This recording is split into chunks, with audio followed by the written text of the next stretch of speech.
Hello, beautiful mamas. As a working mom, sometimes I can really feel scattered, unorganized, or simply just rushing from one thing to another and all over the place. Finding time for myself and finding my sanity can almost feel like an impossible dream. Can you relate? Well, this is why I have created my free Mama's Guide to Creating Balance and Harmony as my gift to you. This guide contains my top 10 tips to creating balance and harmony in your life, as well as 3 beautiful trackers to help you get onto your journey in a fun and simple way.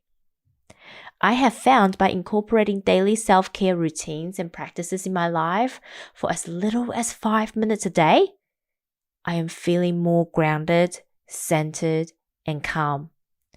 By me tapping into my best version through these practices, I am also a better mom, a better partner, and a better colleague. Well, really, just a better human being in all the ways. So, if this sounds like something that you would like to explore, click on the link in the show notes below and download your free guide today. We were all born with the innate power of knowing and wisdom within us. The challenge for many of us is that we were taught to seek answers externally instead of searching from within. And this is the reason why so many of us find ourselves going around in circles, searching for new ways, but could never find the way.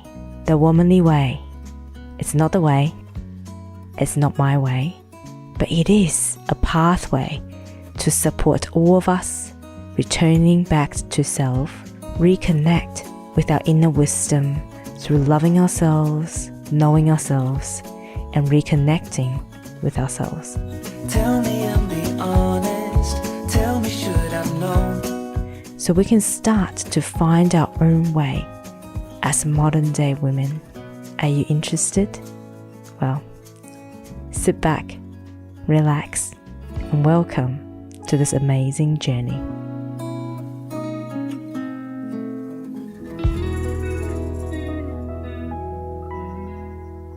Hello. Welcome to this episode of The Womanly Way. I am your host, Lala Angela Wang. First of all, happy Chinese New Year. Oh my God, the year of the dragon.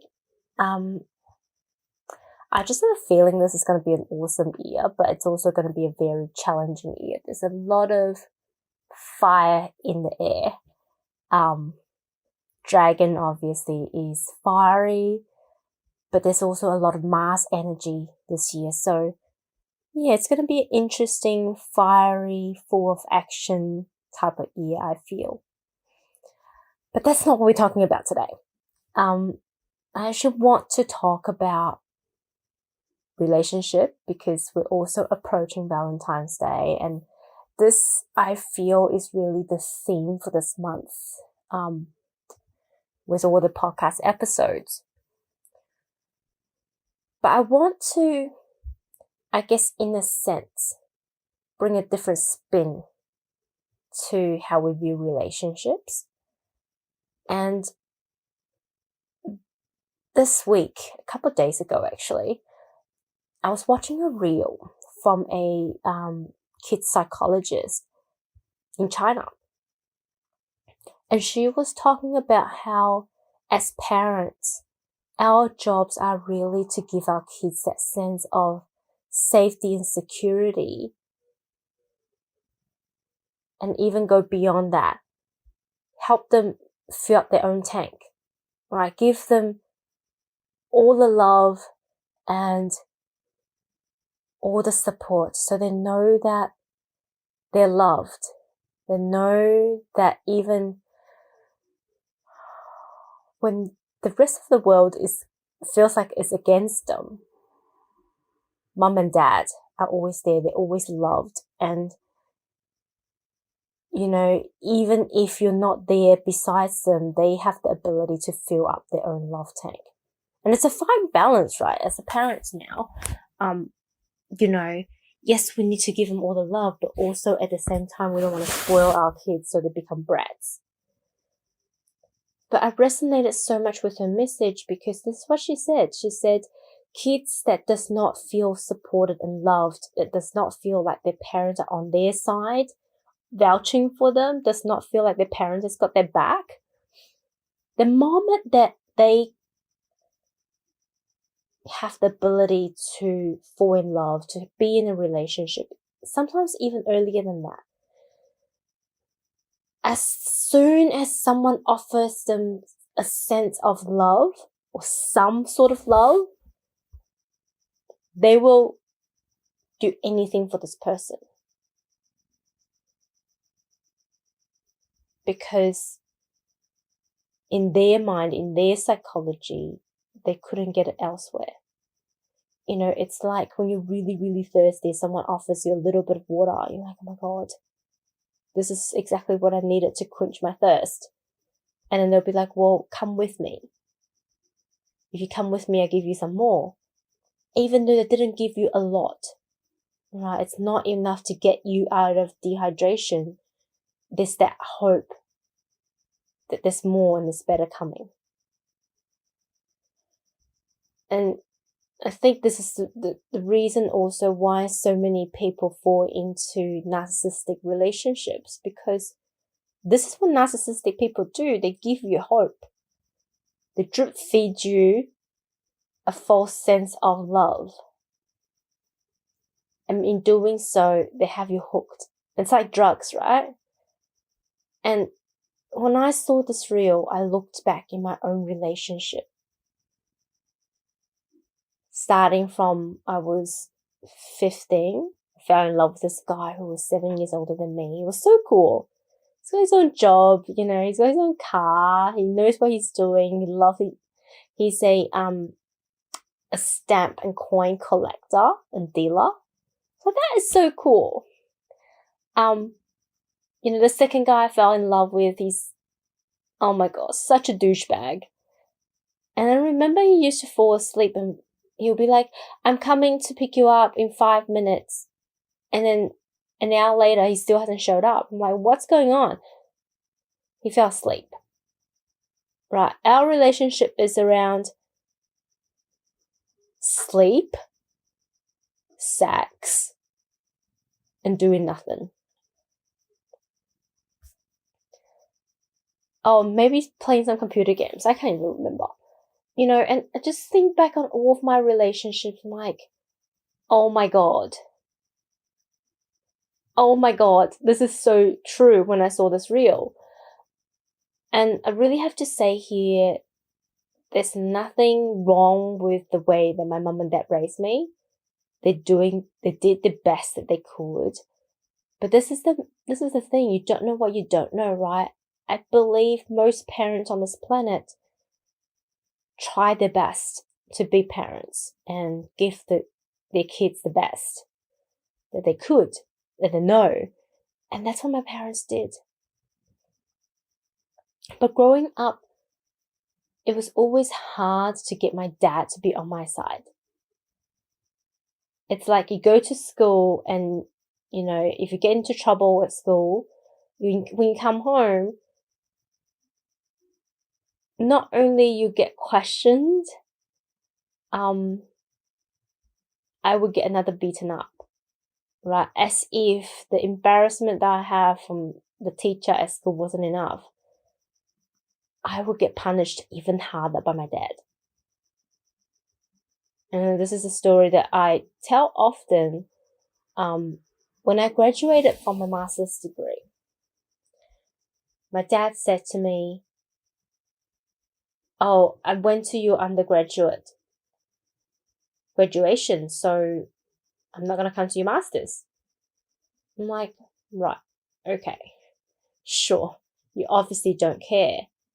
But what my dad didn't realize, which is what I didn't realize also, was that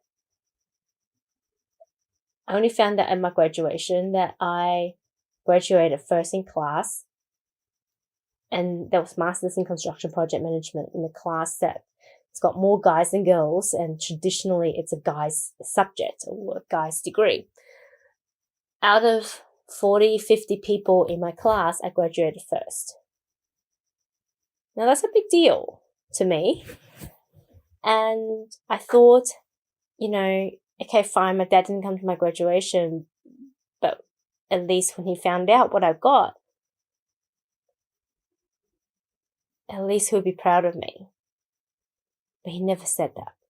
He never said to me in my face that he's proud of me. And this is the environment that I grew up in.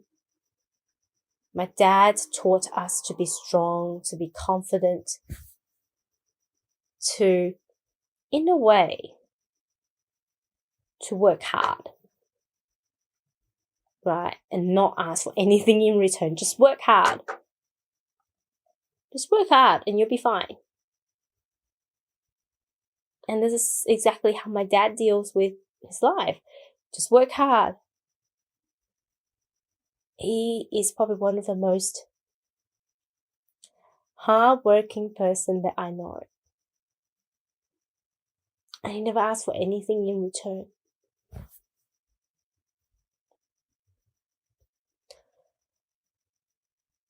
So it wasn't until my divorce and I started doing personal development, I realized how much this has impacted me and my relationship with guys. By the way, if you want to know how your son or daughter would do in relationships, so with sons or boys, their relationship with their mom reflects often the future relationships, and vice versa for girls. So girls and the relationship with their dads will reflect how they treat their grown-up relationships. And this is why I believe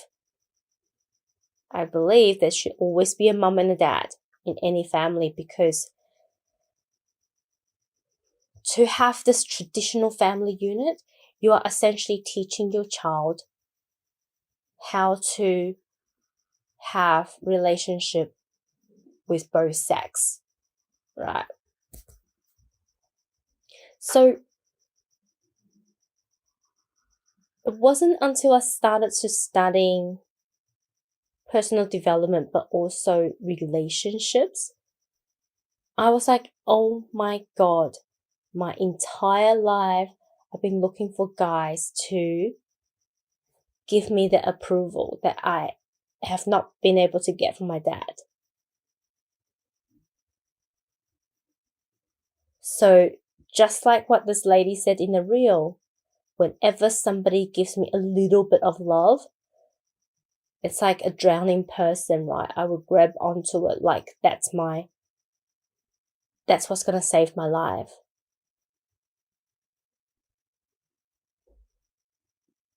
Even when I was in a abusive relationship, I still hold on to that hope that this person is going to be my person, because at least they care about me and they showed me some interest.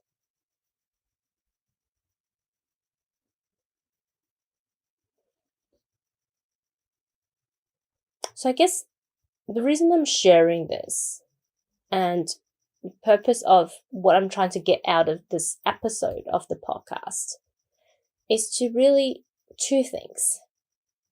Number one, if you are a parent, like I said, it's a fine balance. But what you want to try your best in doing is to give the love and the attention to your children, just like how you desires to be loved and held and cared for. You might be saying, well, so are you saying when my kids are in trouble at school, I don't teach them a lesson when they come home? Well, I guess my suggestion is, right, and I know it's going to be so hard, when your kids come home from school and they had a tough day, the teachers already ring you and perhaps you had to pick them up from school or from the principal's office. I think the first thing is to acknowledge that it has happened. Ask how your child feels. What are they thinking? What's their view on the situation? What's their thoughts on the situation? Instead of lecturing them, punish them, send them to their bedrooms. I think first of all, let them know that no matter what happens, you still love them. You may not like what they've done. And also try to understand where they're coming from. Like I said, it's hard, right? Sometimes you just want to beat them up. But sometimes you probably don't need to beat them up.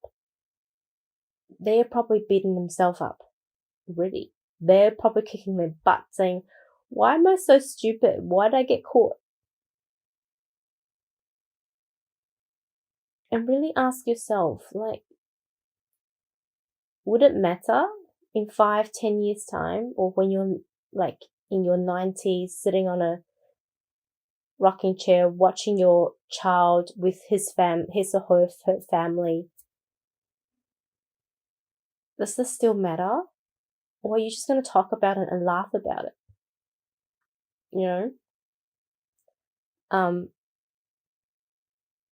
Scott and I, one year, we decided to go back to his hometown, which is about an hour and a half drive away from where his parents currently live. And he showed me all these spots where he got into trouble.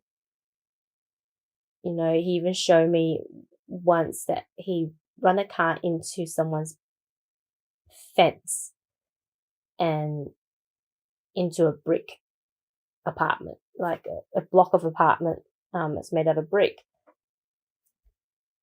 with a guy that his ex-girlfriend cheated with.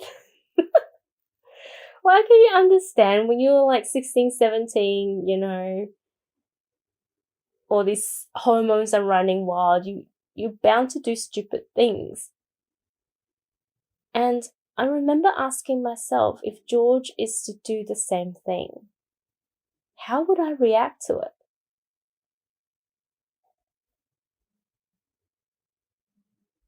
My first reaction is I'll probably be screaming at him. But then I also remembered when I was younger, whenever I made a mistake, I just don't need my parents to scream at me. The guilt and the shame that I carried from those situations, it's enough of a punishment. And if my parents would stop beating me up back in those days and say horrible words and really just ask me how I feel, I would be saying to them I feel like shit because I feel like I've let them down. And isn't it enough of a punishment?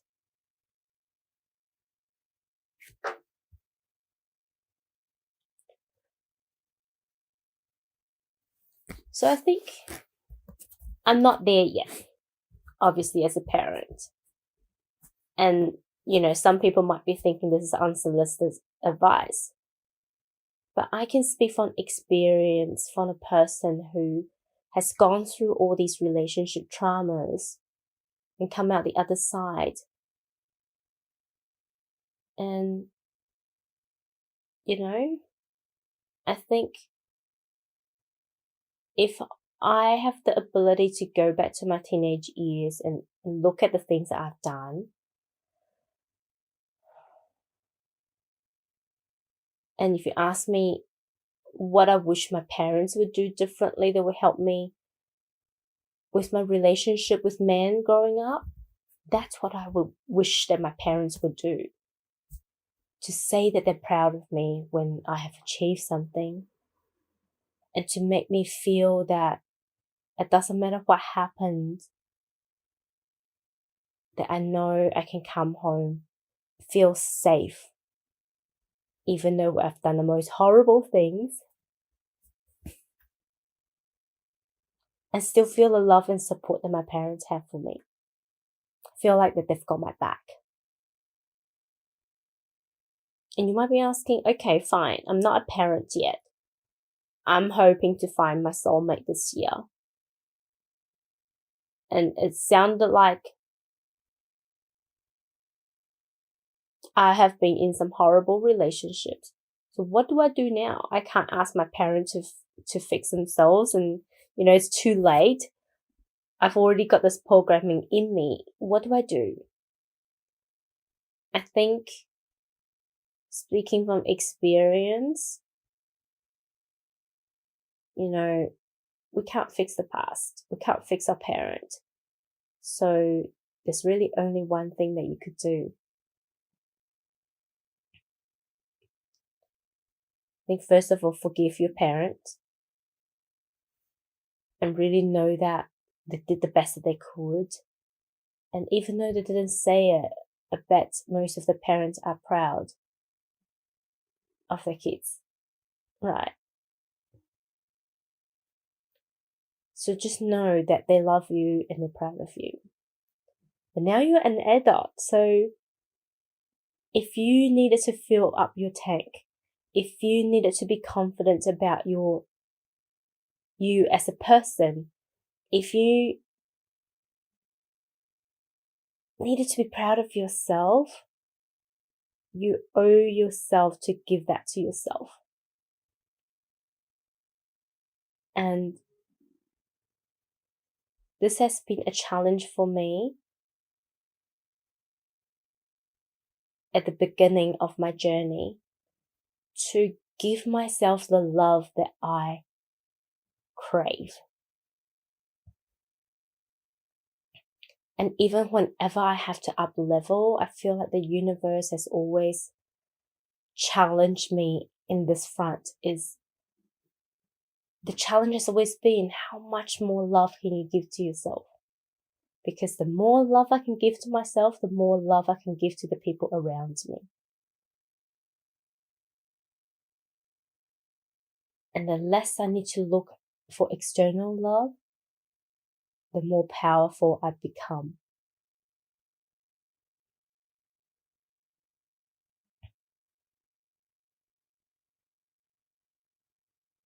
And the more that I love myself, the more love I attract. And I truly believe if I didn't learn how to love myself and fill up my tank, I wouldn't have found Scott.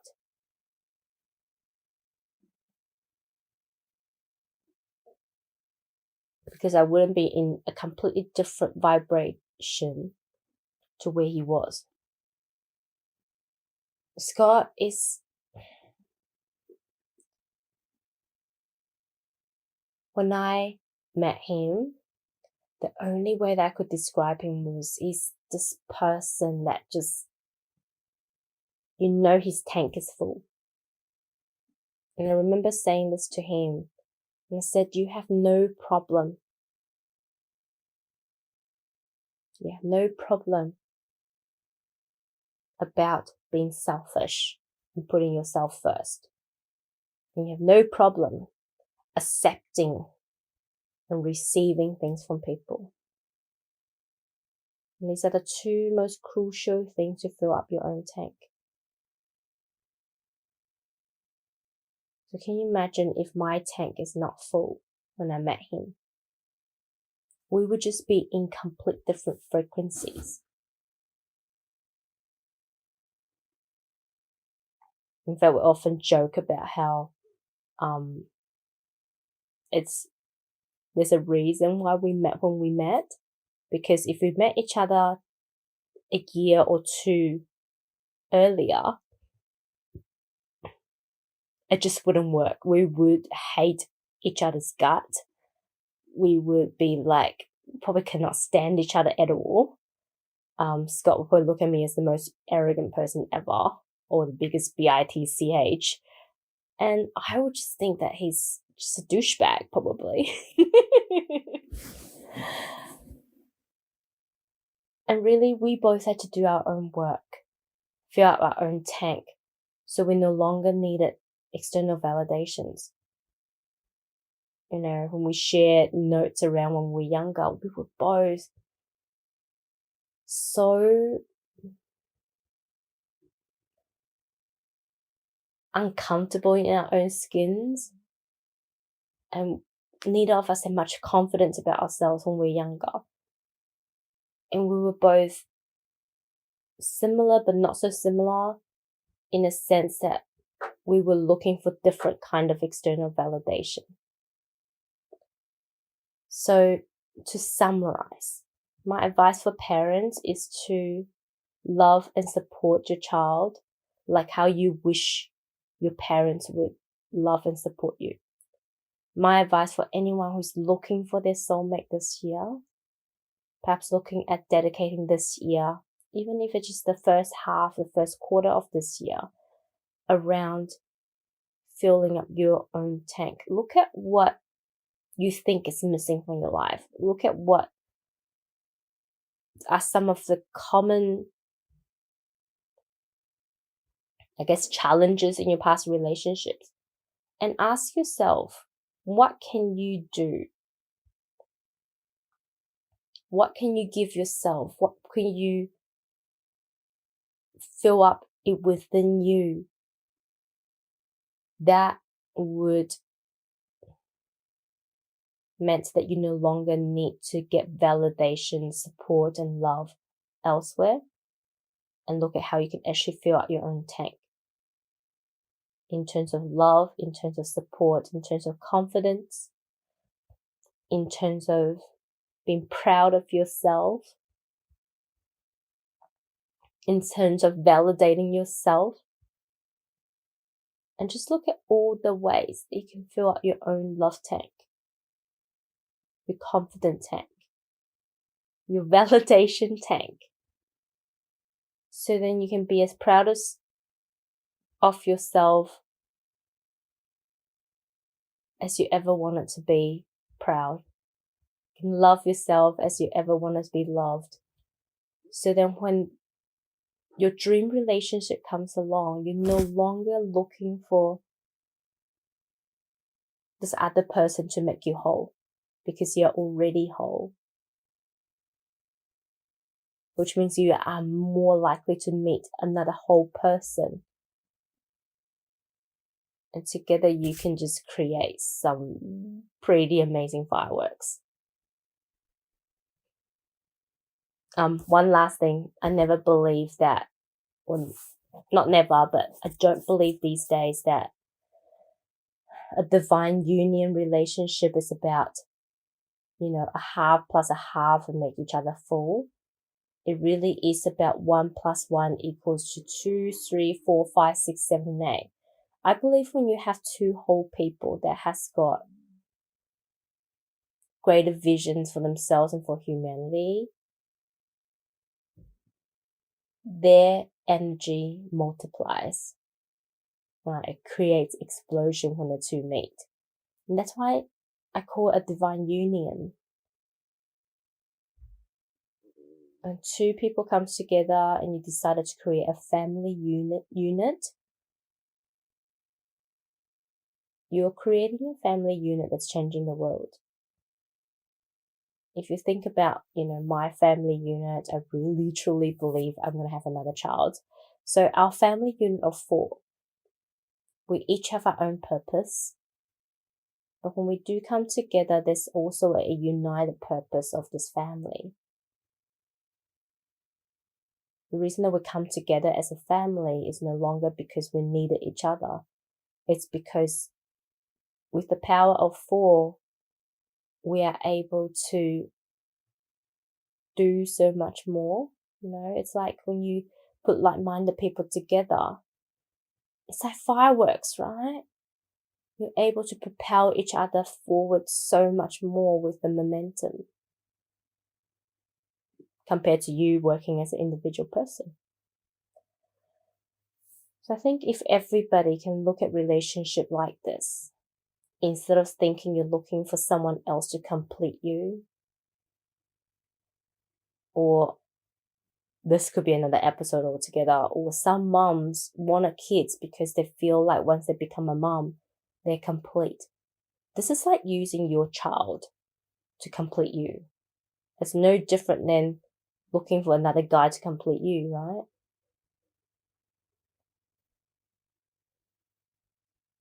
And can you imagine the pressure, the stress that you're putting on your child even before they even come to the world? It's a lot of responsibility to complete somebody. So please don't do that. I think that's all the words that I have on this topic today. And I really hope, like any episode in this podcast, that it inspired you to think outside of the box. It gives you a different perspective.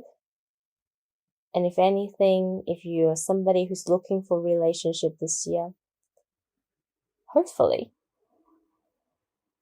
that will help you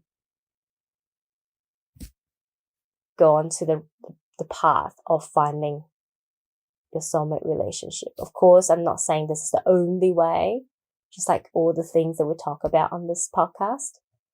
But this is the way that I found has helped me with my relationship with myself, with me finding my soulmate. And so I hope that will help you too. On this note, an early happy Valentine's Day to you all, and happy Chinese New Year. Love you all so, so, so much. I will catch you next time. Bye. I hope you enjoyed this episode of The Womanly Way. Don't forget to like, subscribe, and share this podcast if you feel aligned to do so. Or check out our post-show discussions on my Instagram page, @The Womanly Way. See you next time.